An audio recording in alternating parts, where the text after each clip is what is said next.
Virgil Abloh nous a quittés. Une pensée à ses amis, à ses proches et aux supporters de Virgil Abloh. Et un merci à toutes les personnes qui l'ont inspiré parce que son travail et son héritage vont continuer. Pour en parler, nous sommes avec Pascal Montfort. Salut Pascal. Salut. Tu es sociologue de la mode, historien de l'histoire de la mode et professeur dans de grandes écoles. J'aurais aimé t'inviter dans des circonstances moins tristes. Il y a une semaine, Virgil Abloh est décédé à l'âge de 41 ans des suites d'un cancer. Qu'est-ce qu'on peut dire sur Virgil Abloh pour les gens qui ne le connaissent pas ? Ce qu'on doit retenir de Virgil, c'est qu'il a, je pense, il a remis les pendules à l'heure. Il a remis les pendules à l'heure à plein de niveaux. Il a montré que pour arriver au sommet de cet art et arriver au plus haut niveau possible, il n'y avait pas qu'un parcours possible. On n'était pas obligé de passer, de faire partie du sérail, on n'était pas obligé d'avoir fait telle école de mode habituelle et passer des plombes et des plombes dans des studios et tout. Mais plein de gens disent, voilà, Virgil Abloh a modernisé la mode. Moi, j'ai l'impression qu'il l'a ramené à son essence même, à savoir connaître et comprendre l'ère du temps et savoir quelle heure il est. À chaque fois que je voyais une collection de Virgil, on savait quelle heure il était dans le monde. À la base, il n'a pas fait d'école de mode. Ouais. C'est un jeune ingénieur de 26 ans qui a fait des études d'architecture. Il réalise un stage chez Fendi sous les conseils de son pote Kanye West. À l'époque, tous leurs projets se font refuser. Tout le monde leur dit la mode, c'est pas pour vous. Kanye West l'engage en tant que styliste. Ils font le tour du monde ensemble. Et en fait, ce qui est dingue, c'est que lorsqu'il devient directeur artistique chez Vuitton, il avait déjà collaboré avec énormément de monde, énormément de stylistes, énormément d'artistes. Et ce qu'il a amené, je trouve, à ces maisons de luxe, c'est une vraie connexion. On dit souvent que Virgil Abloh a glow up, a grandi en allant chez Vuitton, mais moi j'ai l'impression que c'est Vuitton qui a grandi en prenant Virgil Abloh. Ah mais je te rejoins complètement. En fait, quand c'est assez drôle comme anecdote, mais au moment où Virgil Abloh a été nommé chez Vuitton, il y a plein d'adultes, même des sortes d'experts de la mode, qui ont l'impression de découvrir son nom ou de dire tiens, c'est une prise de risque qu'a fait Vuitton de prendre un mec un petit peu inconnu. C'était déjà une méga star. Et il incarnait, il cristallisait déjà tout ce que la mode avait envie de voir, tout ce que la jeunesse... Il a apporté plus à Vuitton que Vuitton lui a apporté. Il a apporté la modernité, il a apporté le fait que... les gars, écoutez la jeunesse, elle sait tout déjà.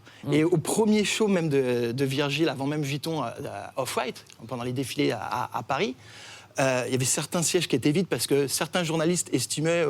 Je t'ai pas rendu compte de l'importance du mec et tout. On ne sait pas, c'est peut-être le moment où on va aller faire notre pause casse-croûte. Et devant la salle, mais on ne pouvait pas circuler tellement il y avait de jeunes, fanatiques, dingos, tout le monde voulait rentrer, parce qu'il était déjà, il les représentait déjà, il avait déjà... Il a réveillé la mode, en fait. Il a réveillé la mode. Pascal, sa théorie autour de la créativité, c'est plus 3%. Ouais. Qu'est-ce que ça signifie? Explique-nous. Le plus 3%, alors déjà, c'est une preuve d'énorme humilité de la part de Virgil Abloh de dire que son processus de création, c'est le plus 3%. Il dit, voilà, en fait, moi, la créativité, elle tombe pas du ciel, je fais pas partie de ces gens qui pensent qu'on est béni des dieux et tout ça. Il dit la créativité, c'est énormément de recherche, regarder ce qui se passe, comprendre tous les univers, l'architecture, t'en as parlé, la mode et tout ça, et parfois prendre des choses qui existent déjà et qui sont déjà iconiques, telle qu'une Nike Air Force One ou un type de costard, et ajouter son 3% à soi. Il n'y a que les artistes de la période romantique qui disaient je me suis promené dans les bois, et puis hop, tiens, la créativité est tombée comme ça, comme si c'était un truc, s'il n'avait pas besoin de rature ou quoi que ça. Mais non, c'était humilité. D'ailleurs, il passait ce message. Mais les mecs, vous pouvez être à ma place. Enfin, on l'a vu dans le reportage que tu as montré. Il dit, là, j'ai réussi à me faire un nom, mais toi aussi. Il a fait un truc incroyable à son premier défilé Vuitton. Il a demandé à libérer des places qui étaient habituellement occupées par des gens de l'industrie de la mode qui sont continuellement invités pour laisser de la place vide à des étudiants. Et en plus, les jeunes arrivaient, donc déjà ils étaient reçus parfaitement, c'est-à-dire c'est pas tiens on te donne un truc au fond puis tu... Ils préparaient déjà le futur. Tu regardes, et puis et transmettaient un message hyper positif, hyper optimiste et hyper vrai. Et les jeunes repartaient avec un t-shirt avec la date, qui marquait presque la date de... Alors un souvenir inoubliable, mais peut-être ça est le moment. En fait, il jouait pas les divas, lui. Il était dans la réalité. Quoi. Alors il a jamais joué les divas. Déjà il y a un truc invraisemblable. Pour le croiser, c'était très simple en fait. Il fallait marcher rue de Rivoli. C'était très très simple. Et on le voyait à Paris, se balader tout seul, en train de regarder, de croiser les gens, des fois de s'arrêter, de discuter. Mais alors, je n'ai jamais entendu une seule anecdote le concernant qui raconte une espèce de caprice méchant et malveillant vis-à-vis de ses équipes, enfin des choses qu'on a déjà entendues dans une industrie telle que celle de la mode, où évidemment les créatifs directeurs sont célébrés comme des demi-dieux et des divas. Et Virgil Abloh avait également ce talent, c'était de comprendre que c'était la fin des chapelles. On en a déjà parlé quand on vous a reçu ici. Pour nous, un artiste est un artiste, quel que soit l'endroit où il s'expose. Et dans une émission, Verven Underground, on a reçu le compositeur Surkin, avec qui il a collaboré. Surkin, c'est celui à qui on doit ce morceau-là.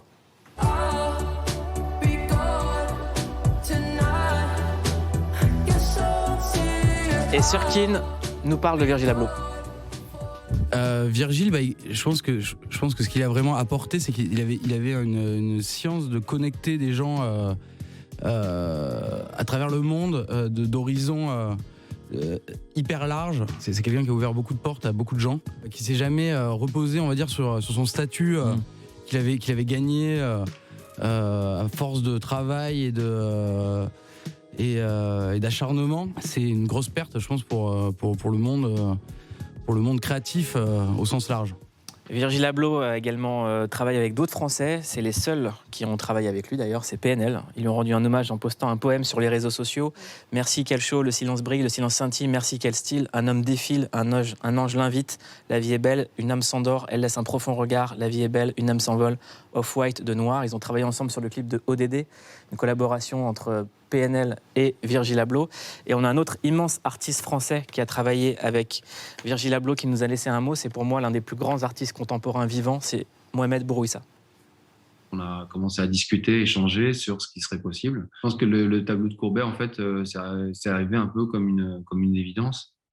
Dans le sens où, pour moi, où il a redéfini même la notion de communauté, dans la manière dont il collabore avec les gens, il intégrait beaucoup de gens dans son travail. C'est pour ça que je faisais le parallèle avec Courbet, c'est qu'il y a effectivement cette idée de tout un monde sous-jacent dans ce tableau-là. Et effectivement, je trouvais que c'était intéressant de faire le parallèle avec cette communauté et l'histoire même de Virgile. En tout cas, pour moi, il a vraiment révolutionné le monde du luxe. Dans le sens où aujourd'hui, on peut percevoir comment, en fait, toutes les grandes marques, et toutes, vraiment, quand je dis toutes, se sont alignées sur sa vision à lui. Mohamed Bourouissa, qui avait collaboré avec Virgil Abloh et qui, je le répète, je suis très fier d'avoir des mots de Mohamed Bourouissa dans cette émission. Et Pauline, une plaie-livre dédiée à Virgil Abloh. Avec plaisir.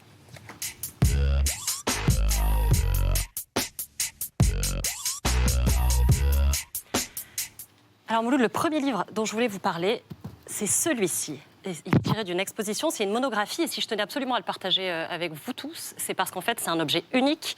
C'est le livre aujourd'hui qui existe le plus complet, le plus précis qui existe sur toute l'œuvre de Virgil Abloh, sur les 2 dernières décennies. Alors nécessairement, il est très rare. On y retrouve plusieurs versions de ces célèbres mid-layers. Vous savez, ce porté notamment par Timothée Chalamet à la soirée de GQ, ce sont des harnais en fait.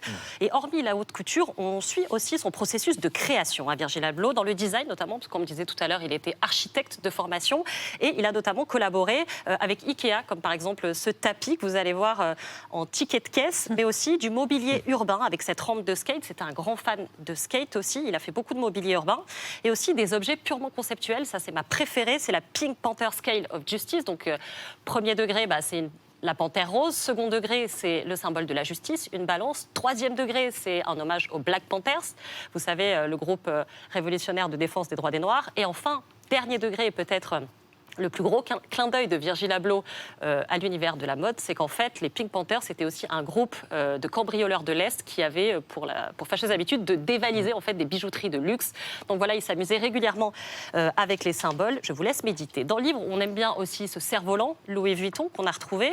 Et Virgil Abloh, pour incarner, donner corps en réalité à sa pensée, le discours classique, le langage commun, ne lui suffisait pas. Il a donc inventé son propre langage pour transcender le langage commun.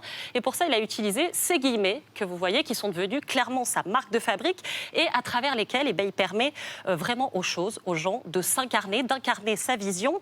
C'était aussi, on l'a dit tout à l'heure, un passionné de musique. Sa collab la plus connue, c'est celle avec Kanye West. On retrouve énormément de pochettes d'albums qu'il a faites pour tous les artistes, dont Jay-Z aussi, voilà, dans le livre. Et Kanye West lui a d'ailleurs dédié son Sunday Service cette semaine.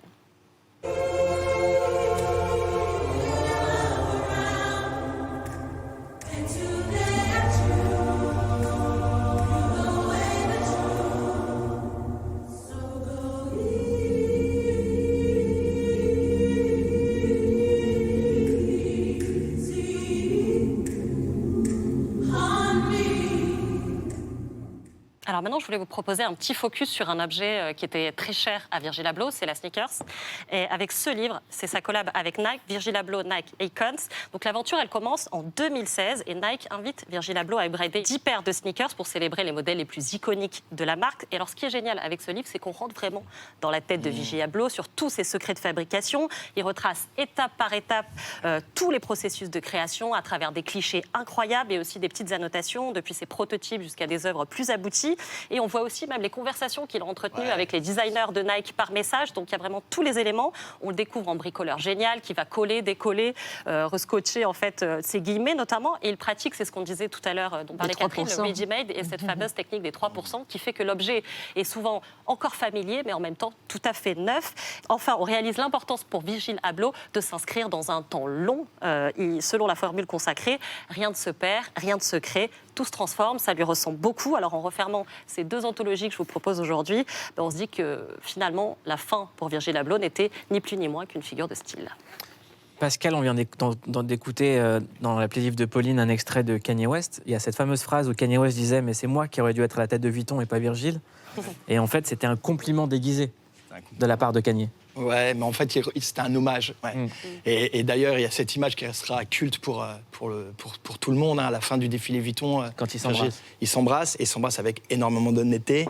Ils se disent des trucs, enfin, ils n'ont même pas besoin de se parler, mais ils disent on y est, on est là, mais on est montés ensemble. Enfin, Kanye doit énormément à Virgil. Virgil doit énormément à Kanye, mais voilà, quoi. Enfin, ils sont... Aujourd'hui, qui est de ce niveau dans la mode ? Personne. Mais ce qui est intéressant, c'est qu'il a ouvert la porte au tout est possible. Et surtout, maintenant, on prendra au sérieux ceux qui disent qu'il n'y a pas d'échelle de valeur entre le luxe, le sportswear, le streetwear, une sneakers, une botte de cow-boy, etc., etc. Mais en tout cas, il y a vraiment l'ère Virgil Abloh qui a marqué... En tout cas, on a eu la chance d'être contemporain d'un génie. On a eu cette chance, ouais.